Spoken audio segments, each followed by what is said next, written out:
Go ahead and welcome to the stage the founding director of the UCLA Latino Policy and Politics Institute, Sonia Diaz.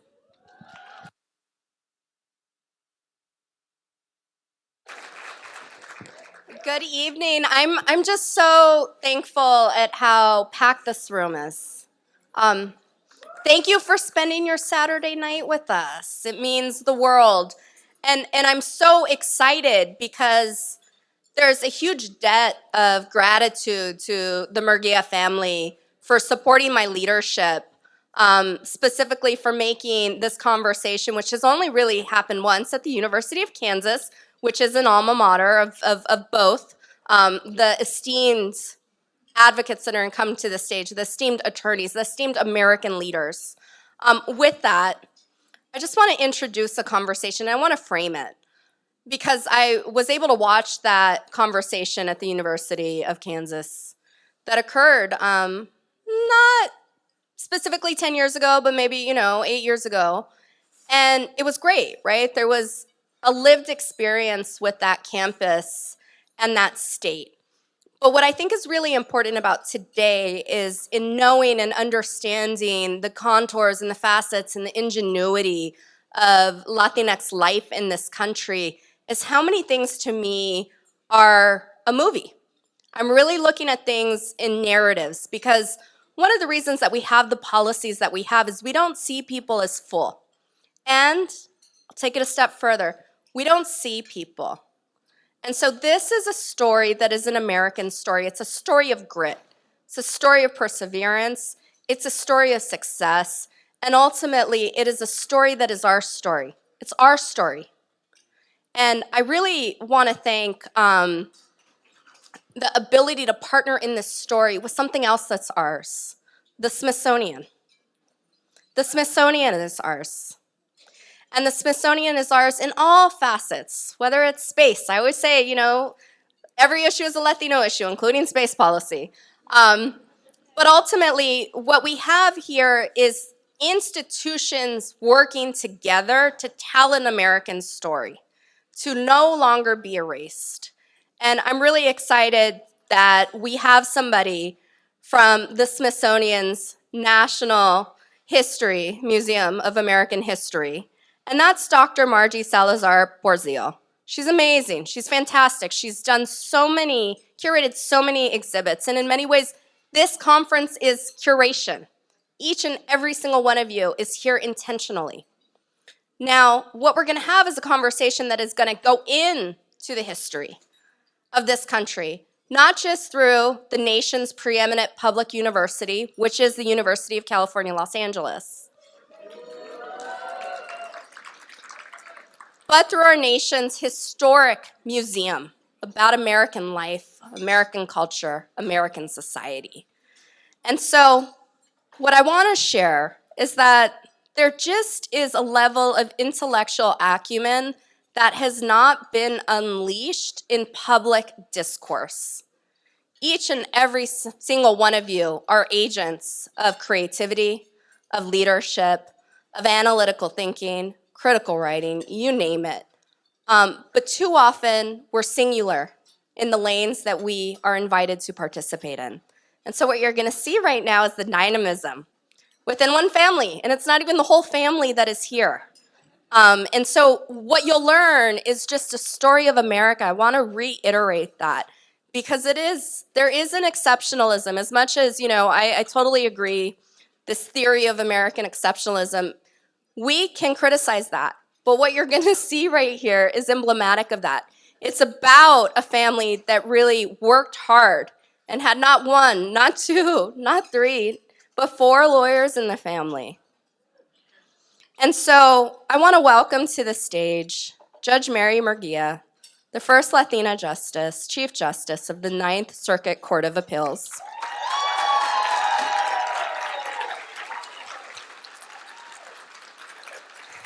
And her sister, President CEO of UnidosUS, Janet Murguía, who is someone who has served presidential administrations, universities, and now our gente. And obviously, so much of what we started this morning was Chicana Testimonio. So this really is a conversation. It's an oral history. It is our history. And so thank you so much to Margie for coming and being the person that is going to continue to tell the American story in American institutions. Thank you. Thank you so much. I think they're gonna take that. Hello, everyone. Thanks so much for joining us today. It is an honor to be here with Judge Murguía and with President and CEO Murguía. Thank you. Yes, yes. You have had tremendous impact on issues of law and policy while also sharing the same birth dates. And we really want to thank you for being here. And it is a personal honor, personal and professional honor for me to be sitting here with you on this stage. So I want to jump right in. And I hope that we can do so by going back to your roots. So can you both reflect a little bit on your early years growing up in the Spanish-speaking Argentine neighborhood of Kansas City, Kansas? This was the 1960s. And growing up Latina in the Midwest could not have been easy all the time. Can you share how your cultural background has shaped your perspectives and values? Do you want me to go first? Yeah, sure. Okay. Hello, everyone. Thank you for being here. And let me just offer a special thanks to Sonia Diaz for her leadership and vision for having this wonderful convening. And thank you, Doctora Margie, for moderating here today. It's really wonderful to be here among Latinas, and especially Latinas who are apparently policy nerds and who want to know more about not just policy, but politics and power building. And as Margie has said, she's asked us to go back to our roots. And to be honest, our roots are very humble. I think a lot of you may relate to this, but we had parents who were hardworking, humble people who instilled in us a lot of important values and who worked really hard and sacrificed a lot for their 7 children. My parents essentially came from Mexico. My dad was actually born in Oklahoma, but his family returned to Mexico when he was a young boy. But they came and landed at all places in Kansas City, Kansas, where, to be honest, a lot of the workforce was really included the Mexican-American community in the railroads, the Santa Fe, Atchison, and Topeka rail lines, in the stockyards that were part of the agricultural economic drivers of that economy at the time, and the steel plants. And my dad ended up working in a steel plant for 37 years. I should say our dad ended up working in a steel plant for 37 years. My mom had a 5th grade education, my dad a 7th grade education, but they worked really hard and understood the importance of education for their children and always supported us and encouraged us. And so in this community in Kansas, it's called the Argentine community. People think, oh, it's people from Argentina.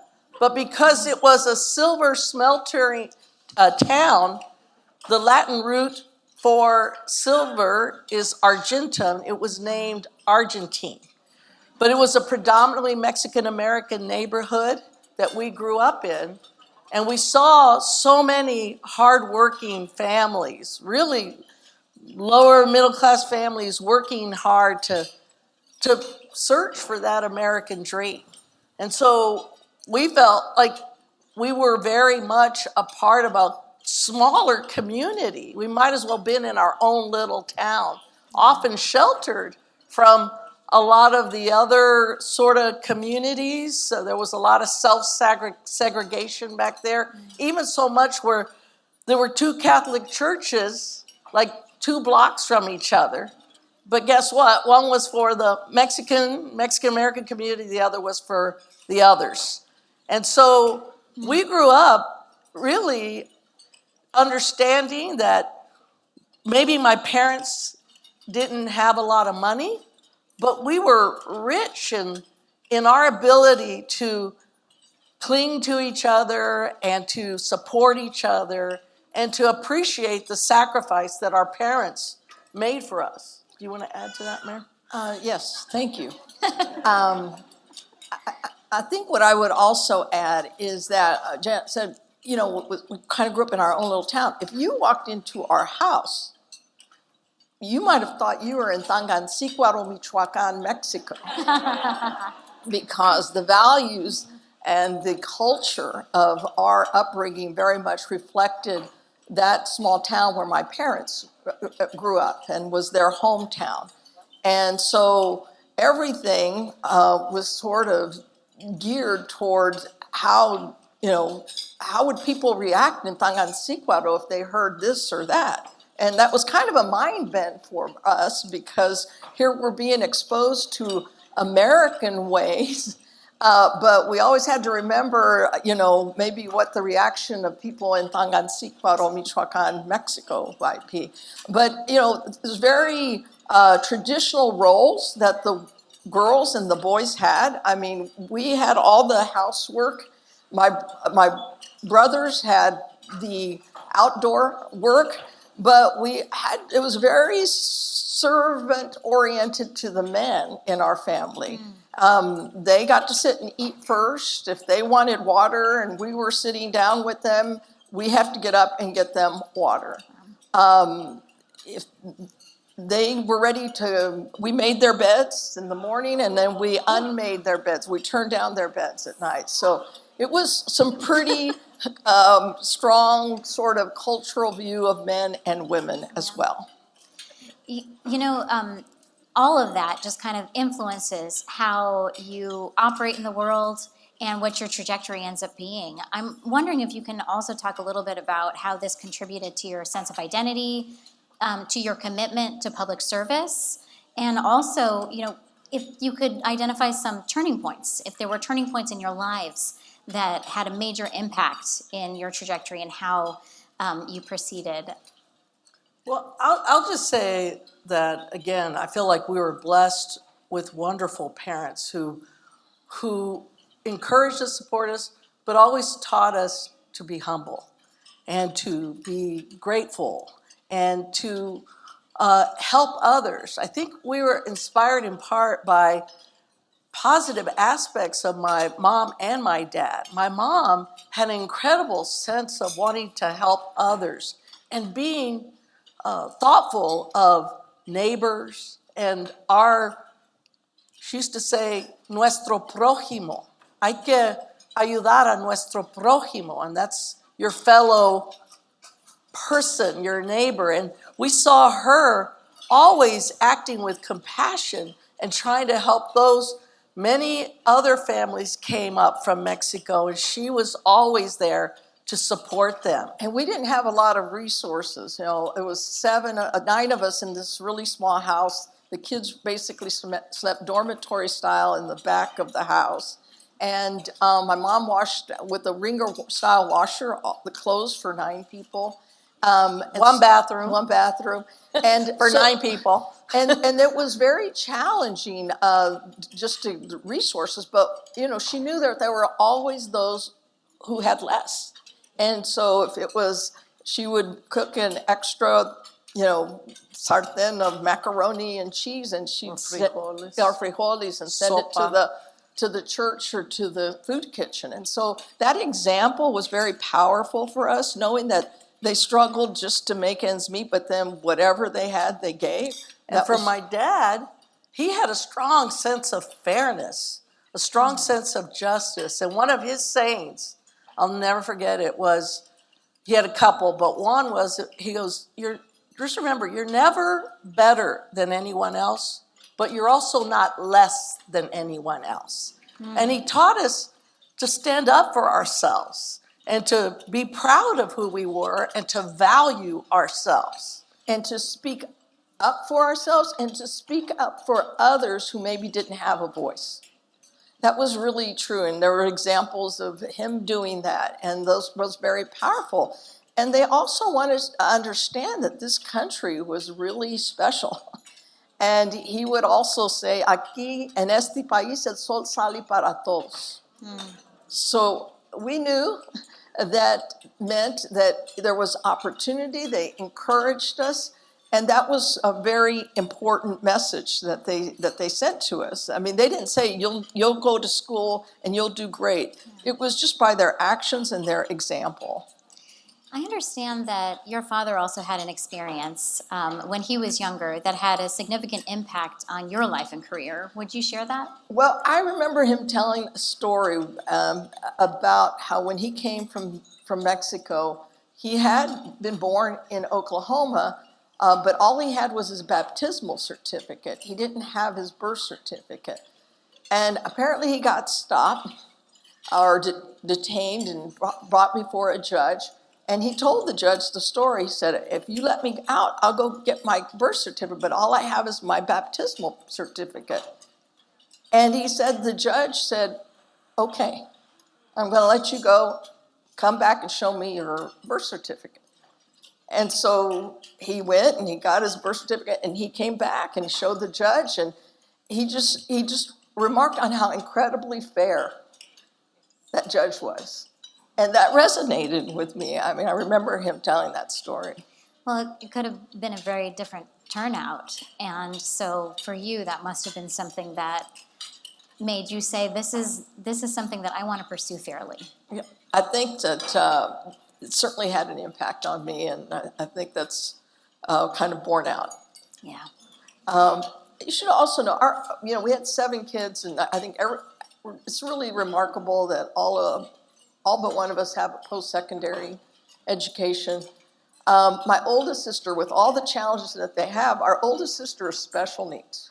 So they had the challenges of 7 kids and then the oldest one being special needs. And we saw that they worked really hard, but they lived their life with such, and overcame the challenges that the life and the world presented them with such a determination, a grace, a sense of fairness, and a wonderful sense of humor.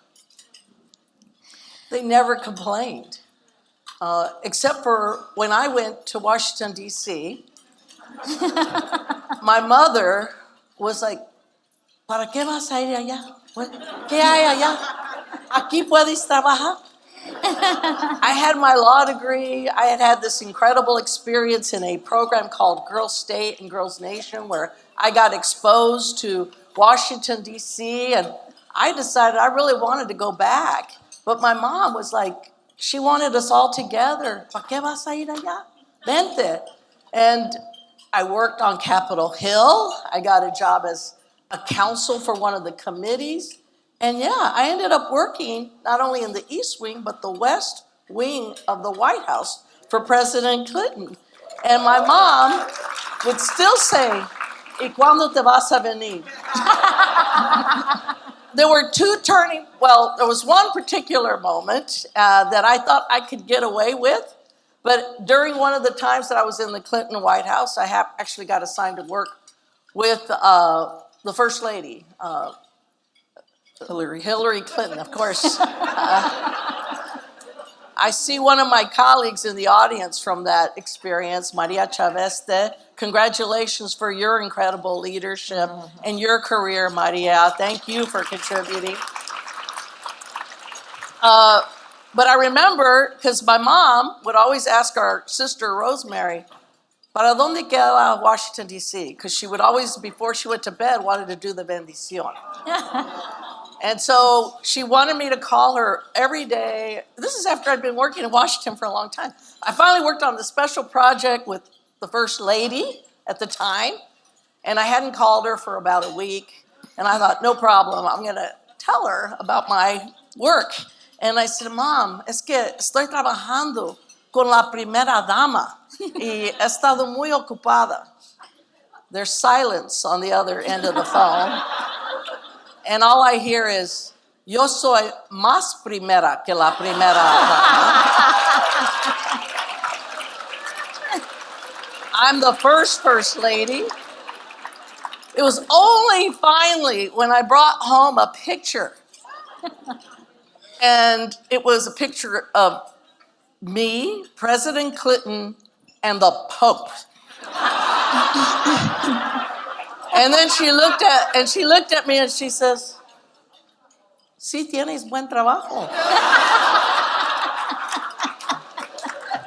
They kept us humble. So Jay, that's a wonderful story, right? But so when Jay left for Washington, D.C., I say she snuck out, okay? Because she said, I'm going to go do an internship, okay? Oh, internship. Ya, nomás 6 semanas. 4 semanas, 6 semanas. My mom's like, oh, bueno, okay. And so she left, and then all of a sudden, it's otras 2 semanas. Es que me dieron más trabajo. So it's kind of like, okay, she never had to confront. I had to confront my mother. Okay?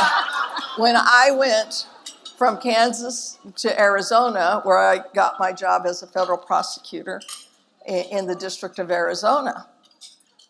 And you talk about a changing or a projection point that changed the projection. I had been working at the local DA's office, and it was a good work, and I had done, my best there. But I'd gotten this opportunity and a job offer to be an assistant United States attorney. And so I'm like, I think I have to do this. But telling my parents, because I was living at home, okay? I had been out of law school 5 years working in the DA's office, living at home. And I thought, you know what? I love my family. I didn't want to have to move away, but I'm like, I don't know how, because you lived at home, ¿por qué necesitas apartamento?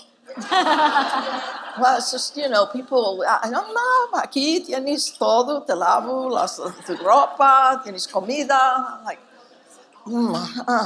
So then I remember I just had to get the nerve up, and I had to tell both my parents that I was moving to Arizona and that I'd gotten a job offer. And when Janet and I were born, just a little background, my mom became very ill. She got an infection, and she was in the hospital. She lost a lot of blood, and she almost died. We know that because my mom shared that story with us a number of times.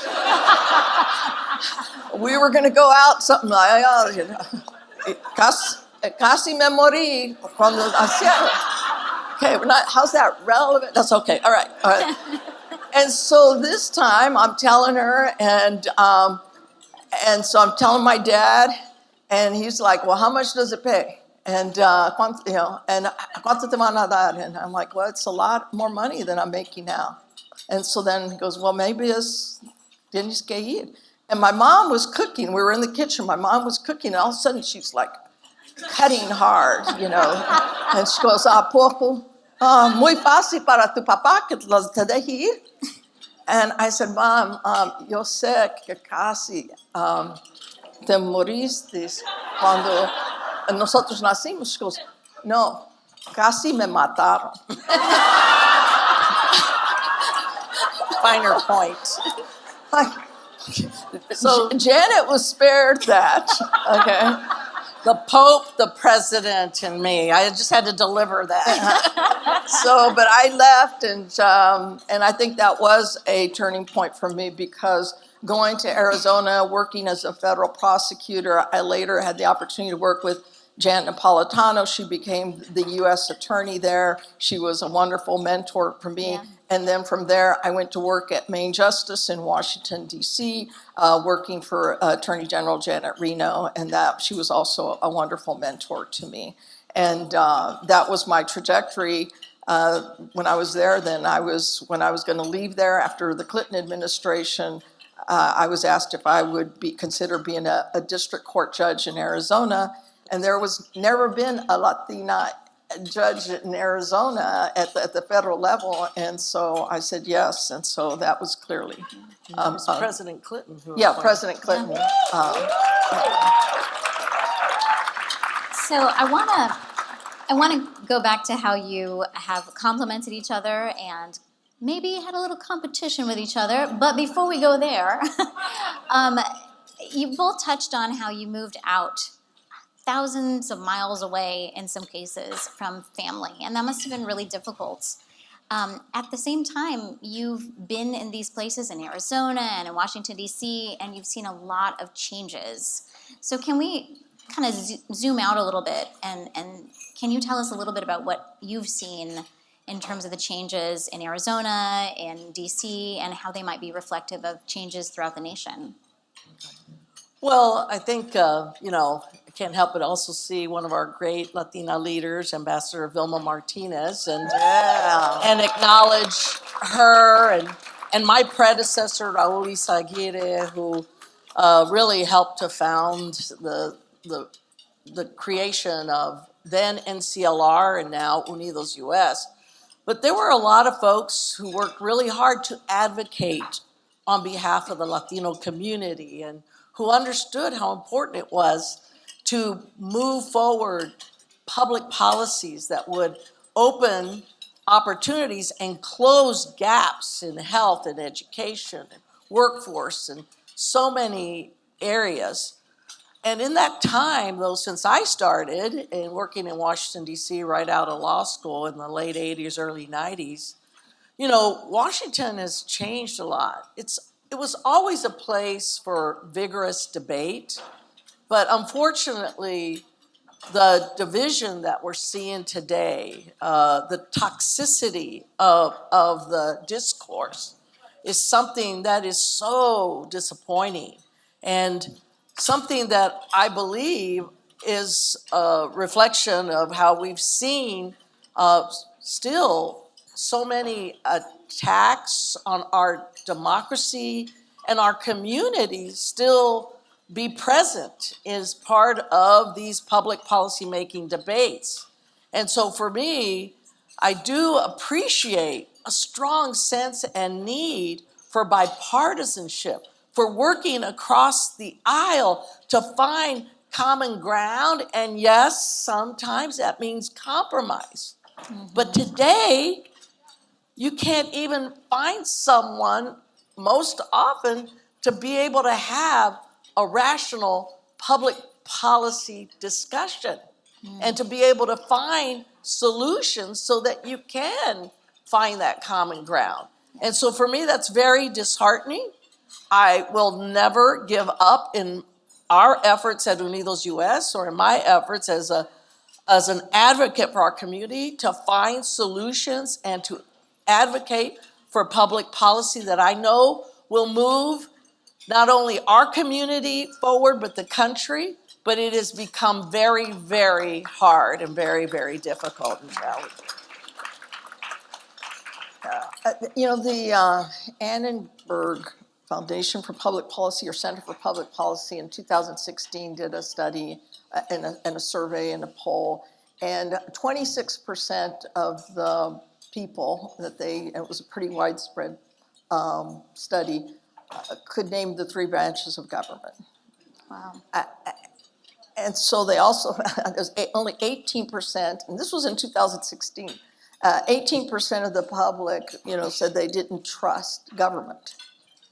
And I can't help but think there's a direct correlation between that, low voter registration, and people not understanding how government works.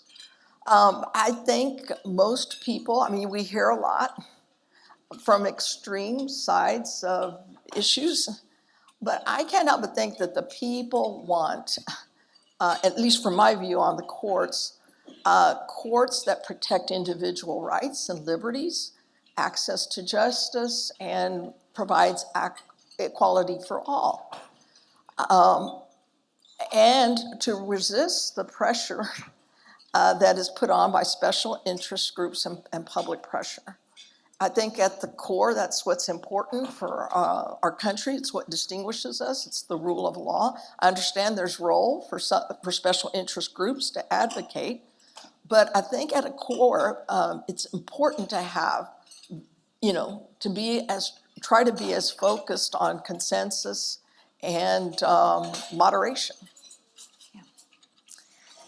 Thank you. I think that, this See, that's is the judge part. That doesn't get the applause. The advocacy gets all the applause. Hey, come on, it's public policy. Public policy. But this is the right room to be talking Yeah, about because there's this. lawyers Yes, out here. How many exactly. lawyers are there? Lawyers Yeah, out but here? there's also community out here. Viva la raza. So I want to get I back. can't compete. We're competitive, but I can't compete with them. So let's talk a little bit about this competition here. Clearly, you both, have the same birth date. I'm not sure who was born first. 6 minutes. 6 minutes. 6 minutes. But you've gone along much of the same trajectory in terms of public service, but very different paths. At the same time, I know that there's a bit of healthy competition between the two of you that have, it's influenced your accomplishments a bit. Can you tell us a little bit about that and how that's, helped you grow? Well, it started young. I mean, we were young. I mean, we were always together, but we always competed with each other in everything and anything we did. I think our older brothers sort of influenced that a lot because they're very competitive. And so we were competing with them, but we competed with each other. And like when we were in school, high school, I didn't want her, people said, did you ever switch? And we're like, no, because I didn't want her taking my test and she didn't want me taking her test. I thought I could do better and she thought she could do better. And then we would always compare and see who got the better grade. And so I think that really propelled us in such a positive way to do well and to succeed. That was clear. When we graduated from high school, we had the exact same GPA. All the way out. And then we went on to college together and to law school together. And so, yeah. And you should know, when we went to college from the University of Kansas, we got there and we had to get a dorm room. And so we were moving into the dorm room. It was an all-girl dorm, and all these women were moving in, right? And people were complaining, and you could all hear this, what? How are we going to live in this? And so then the RA, the resident assistant, said, "Here, this is your room." And Janet and I just looked at each other. 2 beds, 2 desks, and 2 closets. And it's the first time we've ever had our own bed. We had shared a bed through high school. Yeah. And so when she left, because she goes, "Was this okay?" And Janet said, "Yeah, this is." She closed the door, we closed the door, and we went, yes! Woo! We got our own room, desk, everything. It was fantastic. Yes. And but anyhow, I'm sorry, I digressed a little bit, but I did want to share that story because I think, you're hearing, and I'm so pleased to be here as well. I mean, this is such a wonderful gathering because, I think what we want to convey, and I know I want to convey that even though, you all probably can relate to some of this, or your parents, or possibly your grandparents. I hope not. I hope it's just you or your parents, but can relate to some of this because even though, we have different paths to get to where we're going, it's a very similar journey. My parents always wanted us to be proud of where we came from. We went to Mexico when we were growing up. It was every other summer. We would drive in a car, 9 of us, from Kansas City to Michoacan. And that was quite a feat. And it was, but it was important to them, their hometown, connecting us, for them to keep their connection to their families there and to Mexico. And it served a great purpose for us because we know who we are and we know where we came from. And I think that sense of identity and provides a sense of security that's so helpful in getting through all these challenges that we later confronted. Well, I do understand that there might be some questions coming in from the audience, so I just want to remind you all that if there are questions, that someone will be going around collecting them from you, and we'll hopefully get to at least a few of them. But before we do, Chief Judge Mary Murguía, you're the first Latina to serve as Chief Judge of a federal appellate court. What challenge? Yes, yes. Ninth Circuit. Woo! Well, being the first or only Latina in these spaces could not have been easy. Can you tell us a little bit about some of the challenges that you had to face on this historic journey? And also, you know, how you were able to overcome them? Well, I think just what probably served me the best, and is because I would be in a room and I would be sometimes the only woman, but certainly the only woman of color. Yeah. I remember I was going from meeting to meeting not too long ago, and I was going to meet with all the U.S. attorneys. This was in I think it was the last administration, and I was going to go in and talk to all the U.S. attorneys in the Ninth Circuit. And I walked in because I was coming from another meeting, and all of a sudden I looked up, and it was all older Anglo men. And I really hadn't noticed it because I've always just focused on what the job at hand, what I had to do, and then to try to treat people as respectfully as possible. And I appreciate my parents setting that example for me. But it was a moment that I was almost out of body because I could see, and they didn't know that I had been the director of the executive office for the U.S. attorneys. And I feel like until I said that, they were kind of listening, but kind of on their phones and everything like that. So I feel like I had to really prove myself that I had done some things and that they would never be.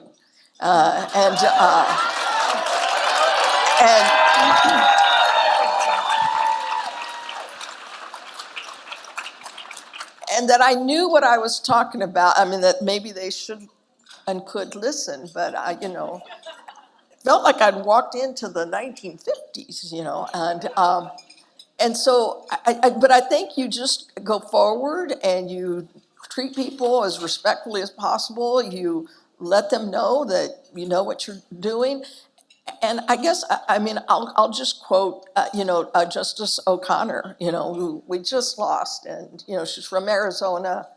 What a loss for certainly, for Arizona, for our country. But I remember they asked her, how was it to be the first? And she's like, well, it's a lot of responsibility. And I think it is a lot of responsibility. And she said, I'm the first, I just hope I'm not the last. Yes. And that's how I feel. Thank But you. those challenges, the failure to still see so many of our community, Latino or Latina, but in particular Latinas, in critical roles is something we at UnidosUS have dedicated ourselves to lifting up opportunities for that representation, because in this country, we ought to be able to see ourselves in all the institutions at the highest levels. Yes. And so we've had different initiatives, most recently the Proyecto 20%. And I have to tell you, the most moving moments for me and when we've seen, speaking of judges, Sonia Sotomayor take the helm of the Supreme Court and work hard. I know she had to work hard, but work hard to make sure she had that chance. Since then, we've committed ourselves to working with the Hispanic National Bar Association, with MALDEF, to make sure we have now more Latina federal judges that serve in our courts than we've ever had in history. And we have a couple more here today. My most recent colleague, Ana de Alba, who's on the Ninth Circuit Court of Appeals, is here. And Magdalena Bordeaux. Judge Bordeaux, where are you? She's somewhere here. Oh, she's over here. Oh, yeah. Okay. She's a a bankruptcy judge in Riverside, and she's the only Latina bankruptcy judge in the Ninth Circuit and possibly in the country. I think Puerto Rico may have a Latina judge, but I'm not sure. And that's just, we can do better. But there's other sectors. I'll just tell you one of the most recent accomplishments was in the body that really decides our economic policy. The Federal Reserve, the Board of Governors on the Federal Reserve, for 109 years, we've never had a Hispanic. Today, in the last few months, we swore in our first Hispanic, a Latina, Dr. Adriana Kugler, to serve in that role. I mean, but we're still making history. Yes. We're still making too much history as far as I'm concerned, because we've got to be able to close those gaps. We have now, for the first time, a Latina who serves, not the first time, but the first time in 20 years, who serves on the Federal Communications Commission, Ana Gomez. When you think about the importance of the Federal Reserve Board of Governors, the FCC, all of these institutions make important decisions and policies. We have to be represented. So at UnidosUS, we've led the effort to try to place Latinas and other Hispanics in key roles, not just in leadership, but throughout our government in different agencies and increasingly in the private sector. But what are we up against? A Supreme Court decision that has said that affirmative action, a narrow ruling that should affect, even though we stridently disagreed with it, some aspects of admission policies. What's happening today? People are interpreting that, people in influential decisions in corporate America, to pull back on diversity, equity, and inclusion efforts. Yeah. We have so much more work to do. And what inspires me is that I'm looking out at this group. I'm seeing what LPPI is doing in so many other organizations. I see Sylvia Puente from Chicago, the Latino Policy Institute, Unidos, others. We need voices. We need your engagement. We need your energy. We need your data, reports to be able to document and push back and talk about not only the importance of inclusion and equity, but the business case for how this diversity and equity can be a difference maker in terms of the future economic success of our country. And yet we're still seeing too many areas where the backlash of some success is coming back. These convenings are so important for us to be able to have that voice and know that we're sharing our learnings and our connections, and that we are leveraging collectively our efforts to increase representation and engagement, especially when it comes to voting. Absolutely. You know, you are trailblazers, you are history makers. What advice do you have then moving forward for young individuals, particularly Latinas, who aspire to pursue careers in law, in civil rights, and public service? Where do we go from here? Well, I think it's been very helpful to be competitive, and I'm sitting next to one of the most competitive people I know, but also one of the most generous people I know. So I think you have to combine competitiveness, ambition with generosity. And always remember that there's others out there who are better off than you are, and who need help, and that you can't just do this for yourself. Because we're still in this stage, we're still evolving, and there's still a lot of firsts. And so you need to bring people along. I try to do what I can. I hired the first, I believe it's the all Latino law clerk class in the country.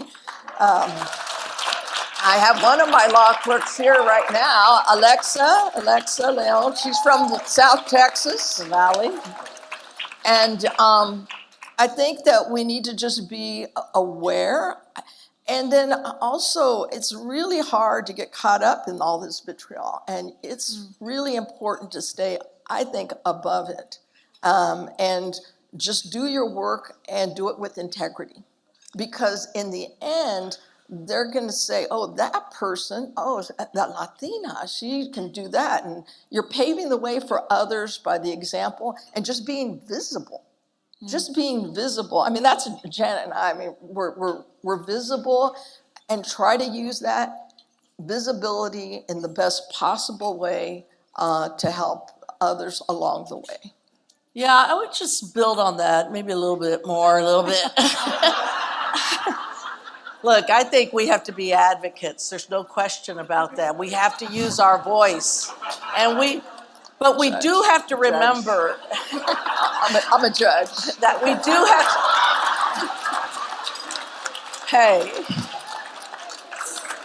we've got to remember, we stand on the shoulders of others who came before us, and we're still part of a movement in search of equality and justice for everyone. And I will say, we do need partners and allies. Yes. And we do need to be generous and help others move up. I'm proud to have one of my team members here, Delia de la Vara, who's our Senior VP for External Affairs and Policy. And also to be inclusive. Look, I married a Latino, and he's here. Actually, I want to acknowledge my husband. He's Mauro's a graduate of Georgetown and USC Law School, but he is now the staff director for the U.S. Commission on Civil Rights. And his boss, the new chair, Rochelle Garza, is here. Look, I'm trying to make some acknowledgments, but the point is we do need partners and allies. And we never know it all. We have to be on this continuum and journey of still understanding that we have a lot to learn, but we have a lot more we can get done together when we come together. And whether that's including all of us and the different walks that we as a Latino community have come from, but it's also building coalitions. I'm proud of the work I've done across communities of color in leading UnidosUS. And in fact, if you want to learn more about it, you can tune in to HBO Max and watch the Gumbo Coalition and see how Mark Morial, the head of the Urban League, the National Urban League, and I have joined forces to work with UnidosUS and our affiliates and the National Urban League and their chapters to try to find more of those issues where we can advocate together. And we build coalitions that make up that giant gumbo or paella or whatever you want to call it, that will help us move our country further and forward. And so for me, I will say it's being in partnership and finding allies and understanding that we do need to come together. I do believe that in unity there is strength, and in strength there is power. And for us as Latinas, I see unique capabilities. I do think that women and gender can make a difference in some of the ways that we're seeing leadership play out. And I hope that we can see more and more Latinas in leadership roles, something I'm certainly committed to, and mentoring folks as they're coming up through the ranks is really important. Yeah.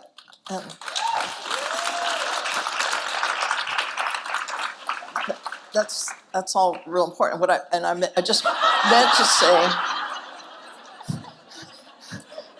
no, I forgot one piece of what I had said before, and that, of that all Latino class of law clerks that I had, one of them went on to clerk for Sonia Sotomayor. And she just called me this week and she said, Judge, do you know there's an opening and looking for a Latina out of our college? Do you think you can? And so that's what works. That's how we make a difference. And I know Janet speaks on a much broader level and more active, but there's a way to advance, the Latina involvement and engagement, especially in leadership positions. And sometimes you're much more visible. Sometimes you can do it behind the scene in little gestures that go a long way. Absolutely.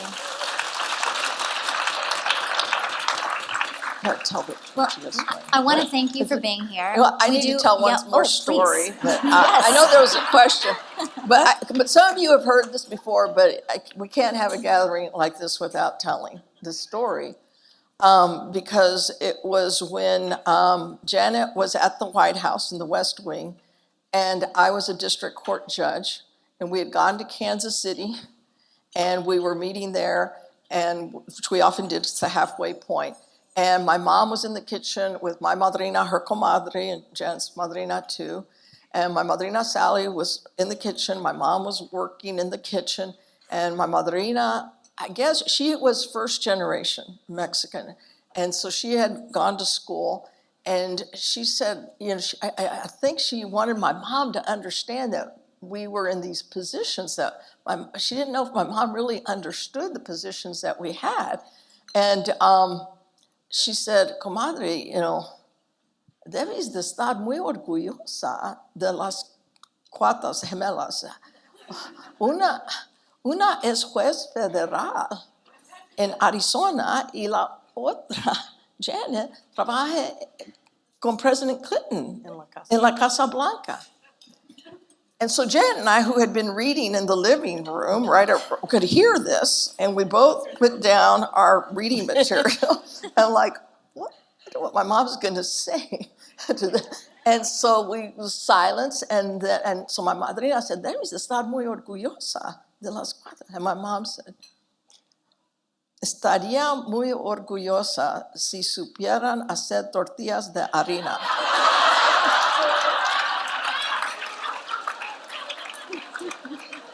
It's a true story. We gave it a shot, Yes, and I'll conclude. Wait.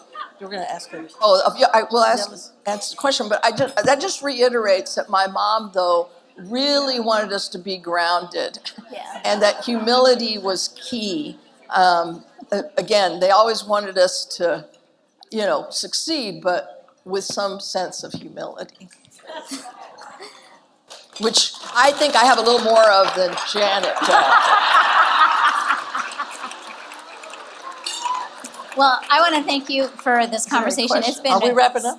Well, Or are there, I think there are questions coming up. Because I'm telling one more story before you guys go. While you collect the questions, let me tell this story while you guys collect the questions. But Is there another program? Yeah, we got to hold on. So, wow. We're going to wrap up here. I mean, it says we're out of time, but I think we have a captive audience. So one more please, story. yes. One more story. Stories. So, well, this one, if you've watched the Gumbo Coalition, you will have seen it. But this is the moment for me when I was working for President Clinton, and my parents came to visit me in the White House. And so back then, you could take folks in to listen to a radio address, which the president did from the West Wing in his Oval Office. And so I got my parents to be able to come in and be part of a radio address audience. And they came into the White House. And It's their first time coming into the White House. These two simple, humble, hard-working people, here they are. My mom was like, ¿cuáles zapatos me pongo? All this stuff. And they're there, and they're with these other folks, and, they get asked to go and listen to the radio address. But then we got moved into the Roosevelt room, and we're waiting because then the president was going to be able to say hello to them. Mm. And I remember my mom's just outside the Oval Office, and she had tears coming down her face. ¿Cómo llegamos hasta aquí? And my dad made a beeline into the Oval Office. And, my dad's this tall. He stretches his arm out. And he says, Mr. President, thank you for giving my daughter this job, he says to her. This opportunity. This opportunity, this job. And never forget this, President Clinton puts his hand on my dad's shoulder and my mom's shoulder, and he said, you know what, Mr. Murguía, I hired Janet, and she walked you into this office today, but you're the ones who got her here. And to me, it's not just about my family. Sonia mentioned it today. This is a great American story. Yeah. And it's emblematic of your stories too. Because if you're here, you've achieved already some part of your American dream. We've seen it become a reality for us. We're committed. I am committed to making it a reality and for everyone finding their shot at their own American dream. But it is emblematic, our story, of so many of the stories of our community. And these are great American stories.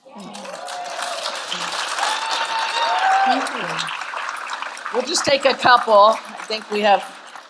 So we have, yeah, I believe we have time for 3, so we'll do it. Okay. How do you balance having such strong ambition while holding on to your Latina identities? You know, I guess I'll start. How do you, I think, our parents taught us to value ourselves. Again, we're not better than anyone else, we're not less, right? So I think that helps when you value who you are. And then you invest in who you want to become. And to me, I feel like when you believe the sky's the limit, the sky's the limit. Have big dreams and you can move forward. Mary's talked about how, though, from our generation, we were taught to keep your head down and work hard. You can dream big, but keep your head down and work hard. I was on a panel with one of you all, it was like a young Latina the other day, and she starts her remarks on the panel saying, I'm fearless because, and I was like, wow. I never saw myself as being fearless. I just saw myself as wanting to accomplish, having dreams and wanting to accomplish them. But you all got it right. You should be fearless and you should have big dreams and don't let anybody stop you until you get there.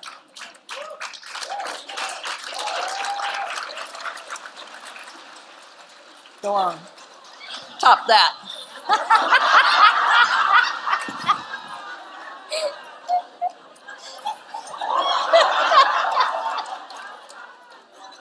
Just kidding. Judge. Chief Judge.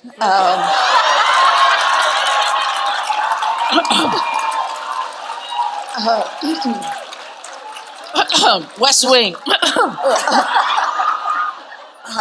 Anyhow, well, I think I think it's just really important to just remember who you are and where you came from. I mean, the journey that we've been talking about. I know a lot of people, don't lean into their whatever background, if it's from Central America or Latin America. And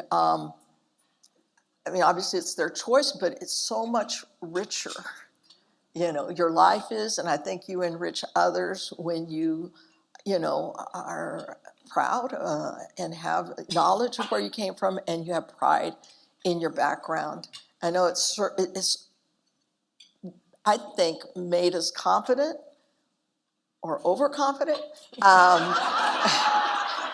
in who we are and what we're able to do. And I think people sense that. And so I think that's really important. It's hard to not, dissect, me from my Hispanic background. My parents, it was very important and present in our food, in what we did, and how our faith, everything. Music. I mean, it's just, and I know you all experience that and embrace it.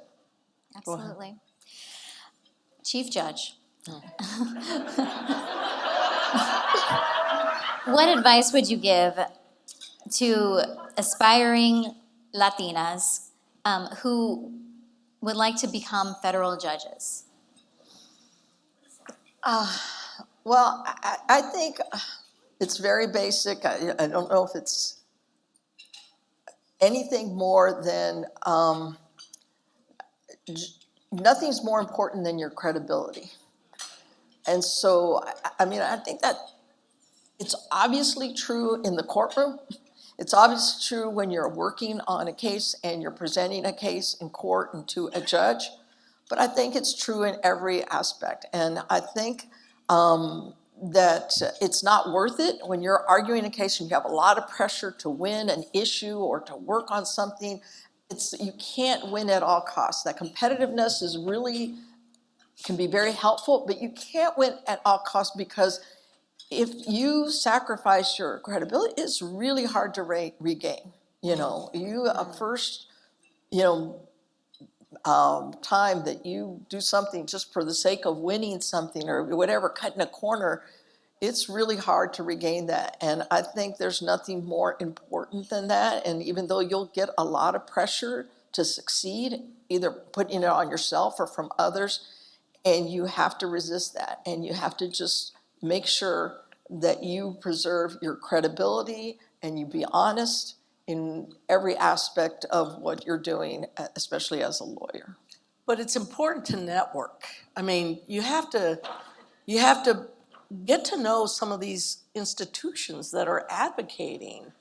If you're a member of the HNBA, know what MALDEF does, what used to be Pro-Def, now Latino Justice, UnidosUS. You need these organizations to also know who you are. You want to be a judge? How are you showing up? Or you want to be a lawyer and you want opportunities? Are you showing up embracing some knowledge of our perspective as, American Latinos in this country? Do you have a sensibility? Have you been connected to others, who are in this sort of common vision or cause? You don't have to have a set political agenda, but have some ability to network and to bring allies and organizations that know who you are and you've kind of invested in others, and be able to show that. I just think when you think you're in this thing alone, it makes it really hard. There's organizations that are advocating, but you got to show up for community too. And I think if you can have some sort of record or experience where you've done that, you can have allies who will be there advocating for you too. Absolutely. Right. Thank you. I think this is a really fitting question to close us out. Okay. So how do you maintain hope during these challenging, largely anti-democratic times? What advice do you have for rising Latina lawyers and policymakers? Well, again, I'm going to speak first because I won't be able to follow what she says. I believe in our institutions. The three branches have served us well, and I think the courts, it's been a lot of pressure on the courts in these last few years, and it's so important to adhere to our bedrock principle on the rule of law. There's so much pressure right now to follow what I think might be, minority, but loud vocal minorities on each extreme. And I guess I'll reiterate what I said before. I think it's super important. Our country was built on this important foundation of the rule of law and adhering to it. And I know that that's progress. That's what the distinction between the work that Janet does and the work that I do. You know, cases, building on cases, Brown Board of Education didn't happen overnight. Any of you who've studied the law know that. There were cases that were picked out. So one of them, the Menendez case out of California, that was a precursor to Brown versus Board of Education. And they're building blocks. And I know that's not as exciting as maybe being civil rights leader, but it's super, and I would say equally important, to make sure that we understand, you know, what has served our country so well the last 200 years. Look, we can agree on one thing. Look, our institutions are important. Our democracy is important, but it's under attack right now. And so who represents us in these institutions becomes critical if we're going to really continue to see American democracy evolve consistent with the vision of equality and justice and inclusion for everyone. And so we have to fight. We have to engage in the battle for the vision for this country. So yes, these institutions are really important, but we have to vote to make sure that the folks representing us in these institutions have accountability and represent the values that we believe America represents. So if judges are going to be nominated and appointed and the judicial branch is going to function as part of our American democracy, let's make sure that those judges are accountable and reflective of the values that we believe in. If the Congress is going to be an institution that's going to make policy, we can, if we engage, if we vote, if we are part of engaged citizenry and looking at what decisions they're making, we need to either vote them in or vote them out. And that's true for the presidency and the executive branch. We are not powerless. We have the ability to engage and determine our destiny. And what inspires me is you all being here and again, making sure you're part of that civic engagement. And to that I say, mucho más y adelante.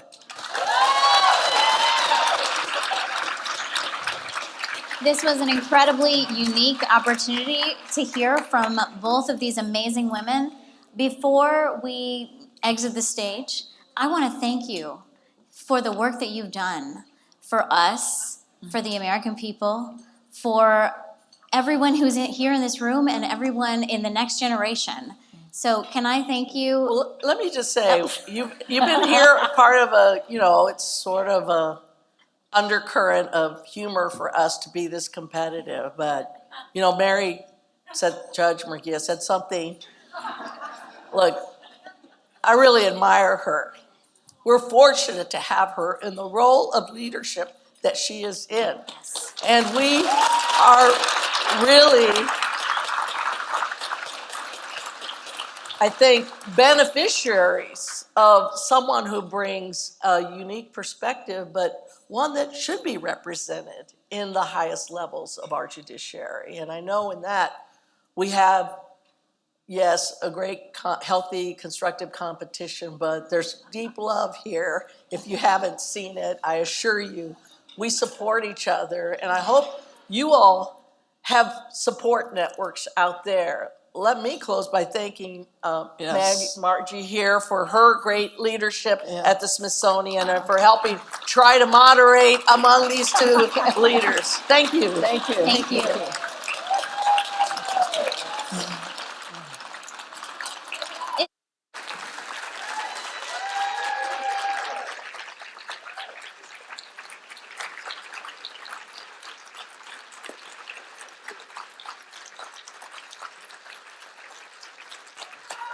¡Sí se puede!